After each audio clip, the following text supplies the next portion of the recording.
झुंझुनू लोकसभा क्षेत्र में 4 जून को किसके सर पर जीत का ताज बंधेगा और किसको हार की निराशा मिलेगी। इसका खुलासा तो 4 जून को सुबह 8:30 बजे बाद से आने वाले रुझानों से पता चलेगा, लेकिन फिलहाल जो एग्जिट पोल आया है उसके बाद से हर किसी की जुबां पर हार जीत की ही चर्चा हो रही है। झुंझुनू लोकसभा क्षेत्र से इस बार भाजपा से सुलकर्ण चौधरी व कांग्रेस से ब्रजेंद्र कोड़ा मैदान में है। वैसे तो और भी प्रत्याशी मैदान में है, लेकिन मुख्य मुकाबला भाजपा और कांग्रेस में ही माना जा रहा है। यहाँ पर कुल 8 विधानसभा क्षेत्रों में चुनाव हुए हैं। अगर अपन विधानसभा क्षेत्रवार पार्टी की बात करें तो 6 विधानसभा क्षेत्रों में यहाँ पर कांग्रेस को विधानसभा चुनाव में जीत मिली थी, जबकि भाजपा के खाते में 2 सीट आई थी। झुंझुनू के पुराने इतिहास की बात करें तो यहाँ पर अभी तक केवल 10 व्यक्ति ही लोकसभा में पहुँचे हैं जिन्होंने झुंझुनू की आवाज़ संसद में उठाई है। पहले सांसद राधेश्याम आर मुरारका रहे, जो लगातार 3 बार जीते, उन्होंने जीत की हैट्रिक बनाई।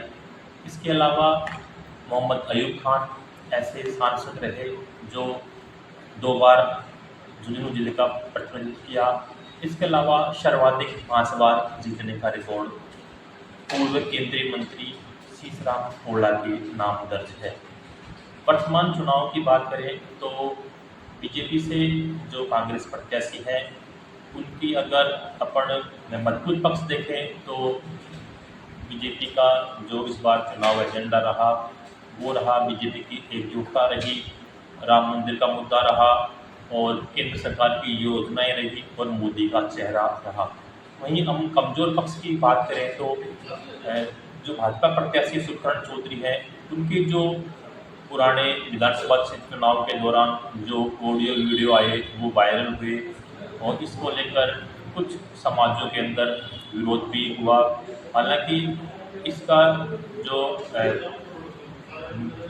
प्रबंधन करने का प्रयास किया, भाजपा के नेता राजेंद्र राठौड़ आए, उन्होंने मीटिंगें ली, पिलानी में मीटिंग ली, उन्होंने झुंझुनू में मीटिंग ली। इसके अलावा केंद्रीय जो रक्षा मंत्री है राजनाथ सिंह, वो भी पिलानी क्षेत्र के दौरे पर आए, उन्होंने जो उसको प्रयास किया।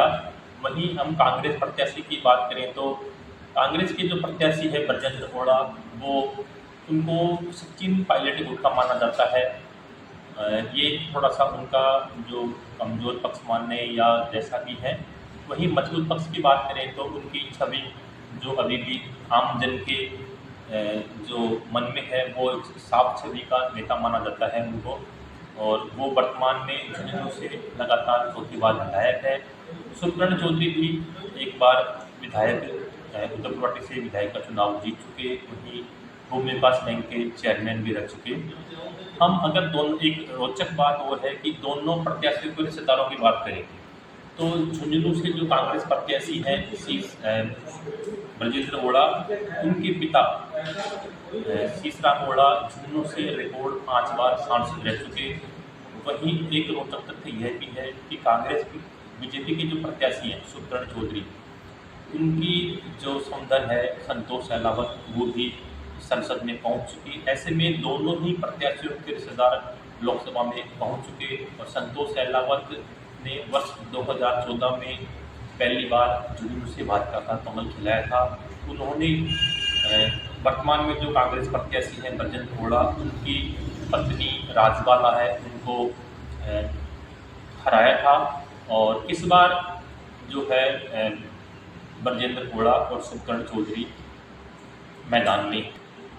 कांग्रेस प्रत्याशी ब्रजेंद्र कोड़ा के समर्थन में जहां खिचड़ी में सचिन पायलट ने बड़ी सभा की और अपने प्रत्याशी को जिताने का आह्वान किया, वहीं मुजफ्फरवाटी में पूर्व मुख्यमंत्री अशोक गहलोत की सभा हुई। इसके अलावा भी अन्य जगह पार्टी के प्रत्याशियों के समर्थन में अनेक पार्टी पदाधिकारियों की सभा हुई, नुक्कड़ बैठकें भी हुई, बड़ी सभाएं भी हुई। वहीं भाजपा प्रत्याशी सुखचंद्र चौधरी के समर्थन के अंदर पिलानी में जहां केंद्रीय रक्षा मंत्री राजनाथ सिंह आए, वहीं उद्धवपुरवाटी में हरियाणा के मुख्यमंत्री नायब सिंह सैनी ने सभा की। वहीं प्रशासन ने मतगणना की तैयारी पूरी कर ली है। मतगणना झुंझुनू जिला मुख्यालय पर सेठ मोतीलाल कॉलेज में होगी। यहाँ पर 2 अलग अलग भवनों में 4 अलग अलग विधानसभा क्षेत्रों की मतगणना होगी। जो विज्ञान भवन है उसमें 4 विधानसभा क्षेत्रों की मतगणना होगी। वहीं जो दूसरा प्रशासनिक भवन है उसमें भी 4 विधानसभा क्षेत्रों की मतगणना होगी। इस प्रकार कुल 8 विधानसभा क्षेत्रों की मतगणना होगी और मतगणना का समय सुबह 8 बजे शुरू हो जाएगा। लेकिन झुंझुनू ऐसा जिला, ये भी एक रोचक बात है, झुंझुनू ऐसा जिला है जहाँ पूरे राजस्थान में सबसे ज़्यादा सर्विस वोटर हैं।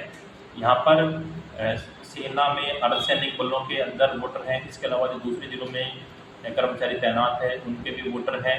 तो ऐसे में वोटर जो सर्विस वोटर है उनकी काउंटिंग पहले शुरू की जाएगी, 8 बजे उनकी काउंटिंग शुरू हो जाएगी और फिर लगभग 8:30 बजे के बाद में जो ईवीएम है उनकी काउंटिंग शुरू होगी। ऐसे में माना जा रहा है कि पहला रुझान लगभग 8:45-9 बजे के बीच में आने की संभावना है। अब उसमें शुभकर्ण आगे रहेंगे या बजेंद्र ओड़ा, इसकी जानकारी तो लगभग 8:45 बजे के बाद भी पता चलेगी। लेकिन वहीं लोगों की जुबान पर वही चर्चा है कि इस बार कौन जीतेगा। क्या बीजेपी लगातार तीसरी बार हैट्रिक बनाएगी या कांग्रेस के बजेंद्र ओड़ा पिता के बाद में लोकसभा में पहुंचेंगे।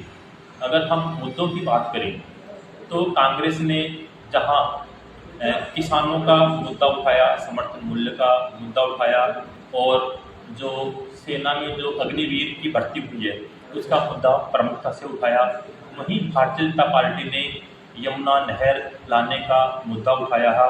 इस दौरान जब चुनाव हो रहे थे तब इनके अधिकारियों का दौरा भी हुआ और डीपीआर को लेकर भी, नई डीपीआर को लेकर भी चर्चा हुई। वहीं दूसरा मुद्दा जो बीजेपी का प्रमुखता से रहा वो रहा प्रधानमंत्री नरेंद्र मोदी की योजनाएं। अब कांग्रेस जहां दावा कर रही है कि जीत कांग्रेस की होगी, वहीं बीजेपी का दावा है कि जीत बीजेपी की होगी। अभी फिलहाल जो एग्जिट पोल आए हैं उसमें राजस्थान में किसी ने 2 सीट बताई है तो किसी ने लगभग 7-8 सीट जीतने का कांग्रेस का दावा किया है। अब ये 2 सीट शेखावाटी की रहेगी कांग्रेस की, या ढूंढाड़ क्षेत्र की रहेगी, या पश्चिम राजस्थान की रहेगी, ये अलग अलग जो दावे किए जा रहे हैं। लेकिन जो जीत किसकी होगी इसका सच तो 4 जून को ही सुबह जो रुझानों के साथ में आने लग जाएगा।